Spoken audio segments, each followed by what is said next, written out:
자, 반갑습니다. 오늘 수업 시작해 보도록 하겠습니다. Let's go.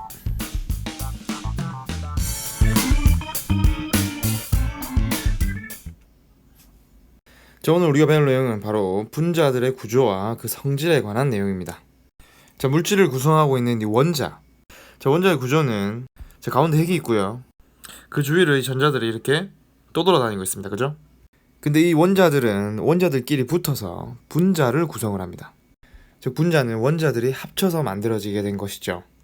종류는 굉장히 다양한 것들이 있습니다. 자, 근데 나와 있는 이 분자들의 일부는 이제 대기를 구성하는 기체가 되는데요. 이 분자들을 구성하는 그 원자의 종류에 따라서 이 녀석들의 구조가 다르게 나타나게 되는 겁니다. 자, 구조가 다르면 끓는 점이라든지 여러 가지 성질들도 다르게 나타나는 것이죠. 자, 그럼 이러한 기체들의 분자들의 구조는 어떻게 결정이 되는지 한번 알아보도록 하겠습니다. 자, 기체 분자를 이루고 있는 이 원자들은 서로 이렇게 붙어서 분자를 구성을 하는데요. 자, 이 과정에서 각각의 원자에 있는 이 전자들 있죠. 이 전자들을 공유하면서 이렇게 결합을 하게 되는 겁니다. 자, 얼만큼의 전자들을 이렇게 공유하느냐, 이거에 따라서 이제 구조가 달라지게 되겠죠. 자, 그럼 몇 가지 예를 한번 살펴보도록 합시다. 자, 화면에 보이는 이 녀석은 수소 원자 두 개가 결합된 수소 분자입니다. 자, 이 녀석들은 한 쌍, 즉 두 개의 전자를 공유를 하지요. 자, 산소 원자도 마찬가지입니다. 자, 이 산소 원자는 전자를 공유할 수 있는 이 전자가 총 6개가 있는데, 자, 이 6개 중에서 한 쌍씩 이렇게 공유를 합니다. 즉 두 쌍을 공유하면서 산소 분자를 형성하게 되지요. 자, 이번 질소 분자입니다. 자, 질소 원자 같은 경우에는 이 공유할 수 있는 전자수가 총 5개인데 이 5개 중에서 3개를 공유를 합니다. 그럼 이 녀석도 3개를 공유해서 총 몇 쌍입니까? 그렇죠. 3쌍을 공유하면서 질소 분자를 형성합니다. 자, 이렇게 분자를 형성할 때 전자들을 공유하면서 이제 붙어 있게 되는데, 이때 공유하게 되는 이 전자쌍들과 공유되지 않고 있는 비공유 전자쌍, 이 녀석들은 특징이 하나가 있습니다. 자, 여러분, 전자는 어떠한 전하를 띱니까? 네, 마이너스 전하를 띠고 있습니다. 그렇다면 마이너스 전하를 띠고 있는 이 전자들 사이에서는 자, 이렇게 서로 미는 힘이 작용을 하게 된다는 것이죠. 그래서 이 녀석들 사이에서는 최대한 멀리 떨어져 있으려는 경향이 나타납니다. 자, 그런 원리로 이산화탄소, 우리가 알고 있는 CO2죠. 그래서 여기에서 보다시피 공유하고 있는 이 전자쌍들이 가장 멀리 떨어져 있으려고 하기 때문에 이 녀석들의 구조가 이렇게 180도로 뻗어 있는 구조가 된다는 것이죠. 자, 또 다른 예로는 메테인을 들을 수가 있습니다. 자, 탄소 하나에 수소가 4개가 결합되어 있습니다. 그러면 각 수소마다 한 쌍의 전자를 공유하고 있기 때문에 이 네 녀석이 가장 멀리 떨어져 있기 위해서는 이렇게 정사면체 구조를 이루게 된다는 것이죠.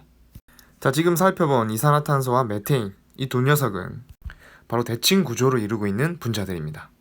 자, 그러나 전자쌍들이 고르게 분포하지 못해서 대칭 구조를 가지지 못하는 경우도 있습니다. 자, 이 앞에 보이는 이건 뭐죠? 자, 산소 하나에 수소 2개가 붙은 물입니다. 그죠? H2O.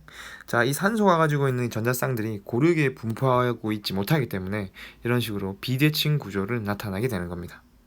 자, 이 녀석은 질소 하나에 수소가 3개가 붙은 암모니아입니다.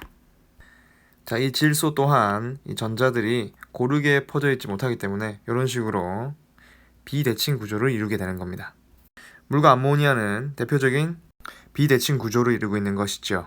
자, 이렇게 수많은 원자들이 다양한 결합 과정을 거치면서 대칭 구조나 비대칭 구조로 분자를 형성하게 되는 겁니다. 자, 여러분, 이 그림 중학교 때 한번 보신 적이 있으실 겁니다. 바로 물질의 3가지 상태를 나타내는 그림입니다. 이 분자들의 거리가 가장 가깝고 움직임이 덜한 경우가 고체가 될 것이고요. 자, 고체보다 이 분자들이 에너지를 얻어가지고 굉장히 활발하게 이제 조금씩 움직이기 시작해서 거리가 좀 더 멀어지게 되면 액체가 될 것이고요. 자, 더 활발해지게 되면 기체가 되겠죠. 자, 액체가 이 기체로 변하게 되는 온도를 우리는 끓는 점이라고 이야기를 합니다. 자, 잘 끓기 위해서는 이 분자들 사이에 끌어당기는 힘이 작을수록 잘 끓을까요? 클수록 잘 끓을까요? 자, 기체로 변하기 위해서는 분자와 분자 사이의 거리가 멀어져야 됩니다. 그죠?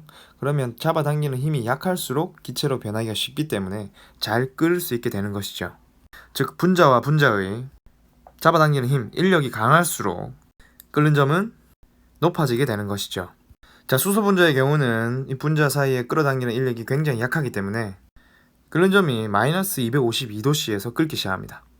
그에 반면에 물 분자들은 분자들 사이에 끌어당기는 힘이 굉장히 강하기 때문에 끓는 점이 1기압에서 100도씨로 수소 분자들의 끓는 점보다 굉장히 높게 되는 겁니다.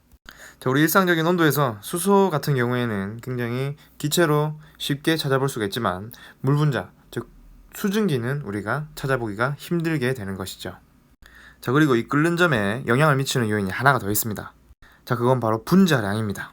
자, 원자들 여러 개가 합쳐져서 분자를 이루죠. 자, 이러한 각각의 원자들의 어떤 상대적인 질량을 우리가 원자량이라고 이야기를 합니다.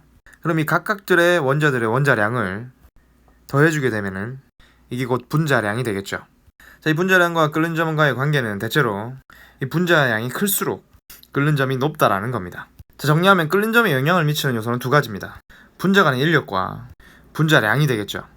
이때 분자 간의 인력은 이 분자 구조와 관계가 있는데요. 비대칭 구조가 대칭 구조보다 분자 간의 인력이 더 크게 됩니다. 그래서 비대칭 구조를 이루는 분자들이 끓는 점이 높게 되겠죠. 그리고 분자량 또한 분자량이 크면 클수록 끓는 점은 더 높아지게 될 겁니다. 자, 끓는 점이 낮다는 이야기는 얘가 기체 상태로 더 쉽게 변한다는 이야기죠. 그래서 헬륨, 수소, 질소, 산소, 메테인 이런 것들이 끓는 점이 낮기 때문에 행성들의 대기를 구성하는 중요한 성분이 되는 겁니다. 그래서 우리가 지난 시간부터 이야기한 행성의 탈출 속도, 행성의 표면 온도, 그리고 이번 시간에 배운 분자 구조나 끓는 점, 자, 이런 것들이 행성의 대기를 구성하는데 복합적으로 작용을 하게 되는 겁니다. 자, 고생 많았습니다. 오늘 수업은 분자의 구조와 성질, 끓는 점이 과연 구조와 어떻게 관련이 있는가 등등을 한번 살펴보았습니다. 오늘 수업은 여기까지 하도록 하겠습니다.